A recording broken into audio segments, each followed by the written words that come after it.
Next up, we have our Sustainability Science Capstone Group. They are working with the Fair Harbor Erosion Control District, and their faculty advisor is Jerry Paul.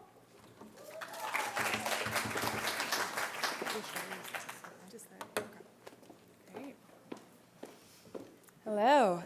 Hi, everybody. My name is Sarah Pariser, and I'm representing the Sustainability Science Capstone.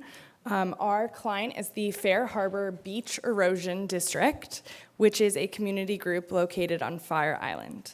They have asked us to perform a cost-benefit analysis of a shoreline stabilization plan for the bayside of Fair Harbor.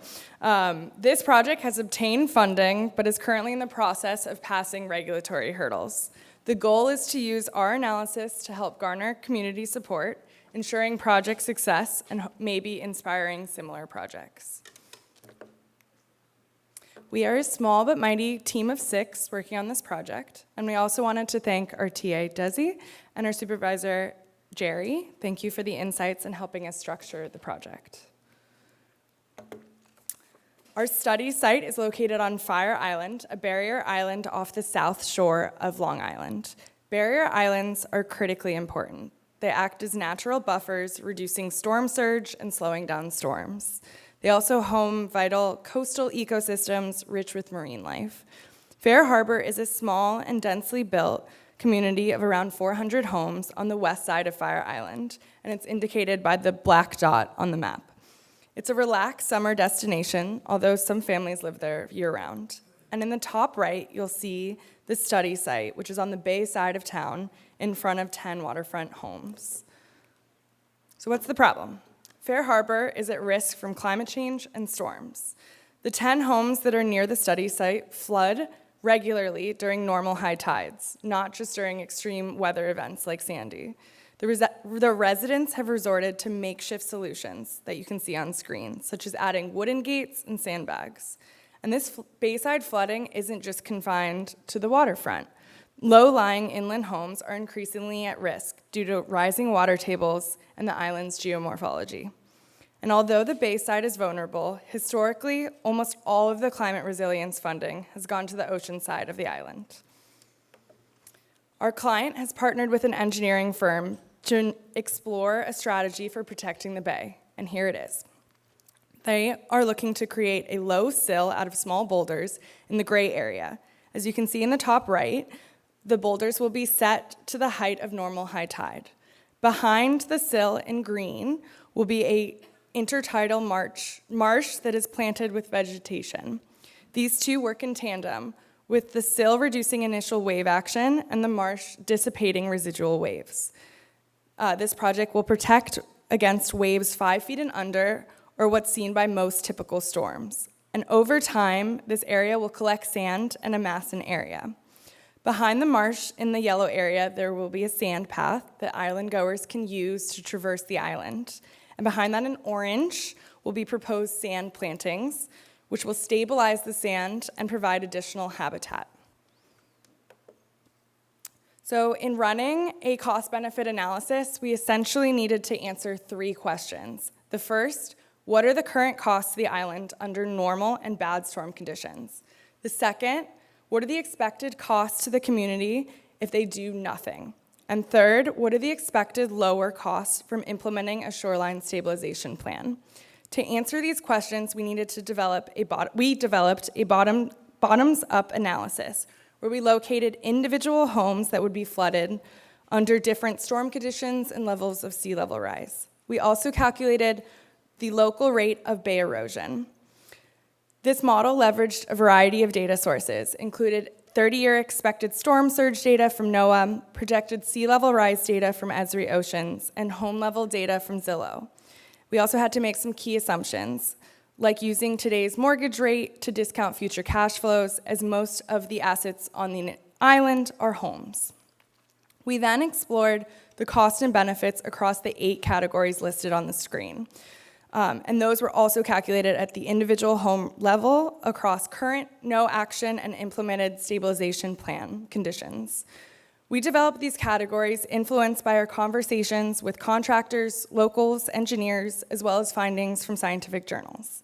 Now that you know some of the current variables, let's dive into some of our most critical findings. The first is storm surge. So through our research, we were able to quantify the amount that the project would decrease wave action.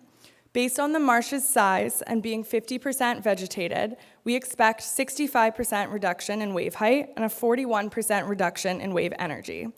Using the data, we know exactly which homes, because of the project, will be saved from flooding under different storm conditions. And the picture in the bottom left shows an example.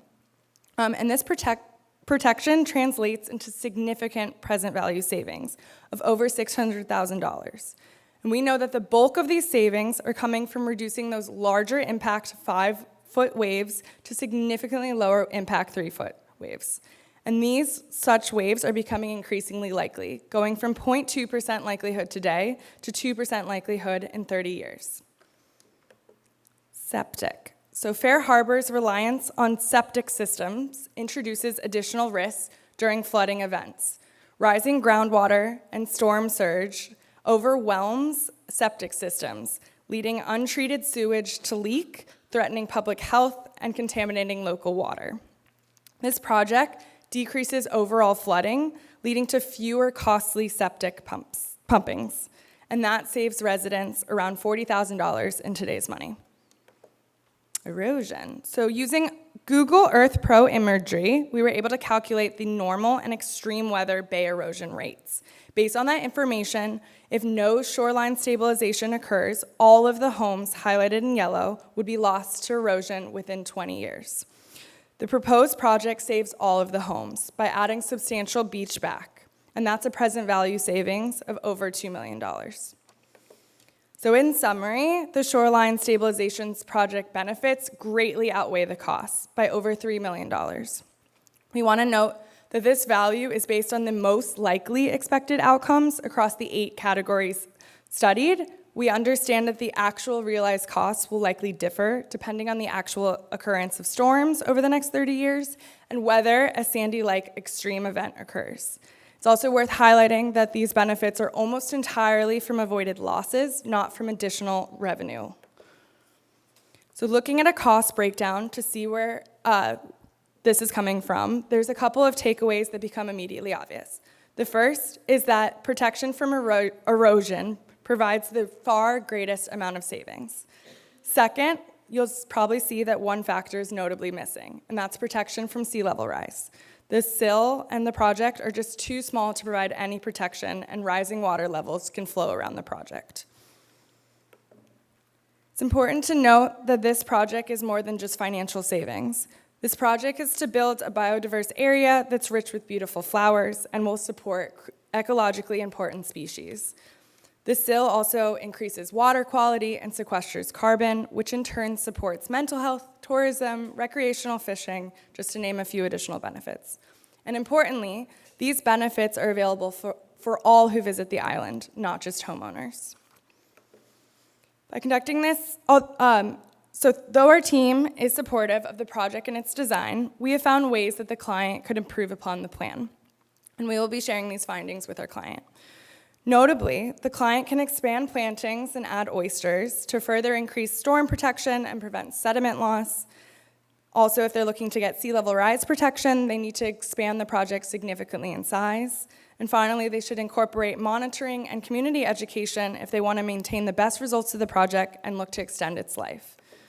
So in conclusion, we know that this project plays just a tiny role in the $4.3 trillion annually needed to upgrade old infrastructure and adapt to climate change. And historically, communities have focused on building gray infrastructure over the green infrastructure of our project. Even though green infrastructure has been found to be 50% cheaper to build, cheaper to maintain, and more resilient to climate change. And we know that these projects garner exponentially greater benefits as they increase in size, but that they are really reliant on community support, funding, and action. Therefore, it's important that we work with the client to further community education and find ways to expand upon their good work. Thank you.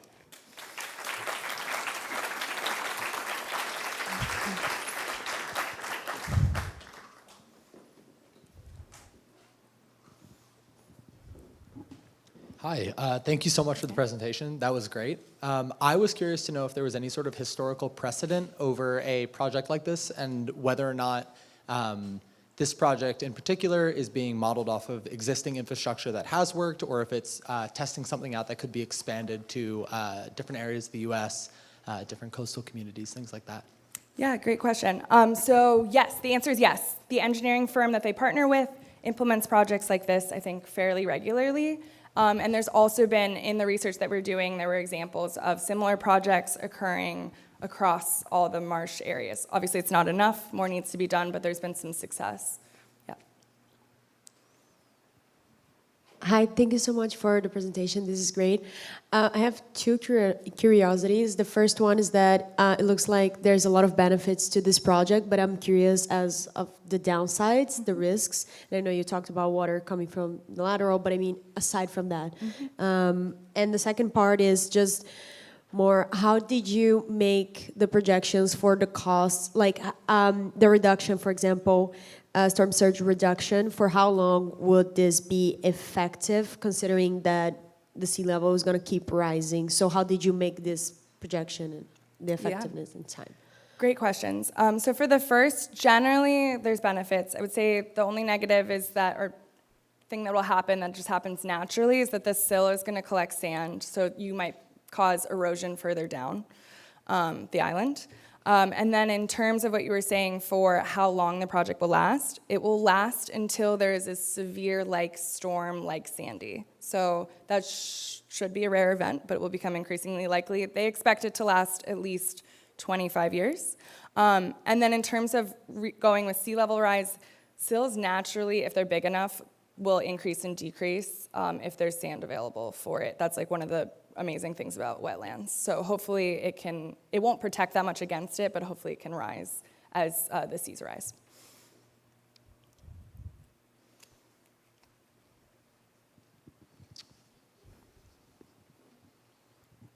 I'm super curious if you explored any other methods, particularly for this project, and if there have been any other successful sort of erosion prevention programs or engineering solutions that you've seen that may have been, I guess, implementable here. Yeah, that is a good question. And I think I also missed some of the last question too, so I can go back to that. In terms of other projects, yes, we found some higher level information saying that you get $8 back from every dollar that's invested if you also take into consideration the different aspects that we looked at.